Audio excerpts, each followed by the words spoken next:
ఎటువంటి హడావుడి లేకుండా హోటల్ స్టైల్లో ఎగ్ గ్రేవీ కర్రీని ఎలా చేసుకోవాలో చూపిస్తున్నాను.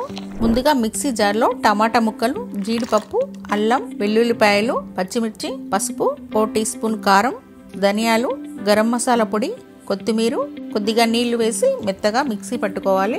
ఇప్పుడు బాయిల్ చేసుకున్న ఎగ్స్ ని ఫ్రై చేసుకోవడానికి గిన్నెలో పన్నీర్ వేసి ఎగ్స్, సాల్ట్, పసుపు, కారం వేసి ఓ 5 నిమిషాలు ఇలా ఫ్రై చేసి తీసుకోండి.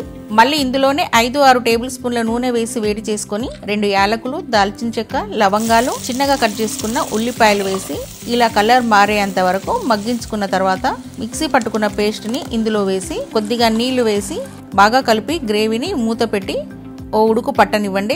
గ్రేవీ ఇలా ఉడుకుతున్నప్పుడు ఇందులోకి సరిపడా సాల్ట్, ఎగ్స్ వేసి కలిపి లో ఫ్లేమ్ మీద నూనె పైకి తేలనివ్వండి. ఆయిల్ సపరేట్ అయ్యి ఇలా చిక్కబడ్డాక మెత్తగా గ్రైండ్ చేసుకున్న పచ్చి కొబ్బరి పేస్ట్ వేసి కలుపుకొని కొత్తిమీర వేసి దింపేయండి.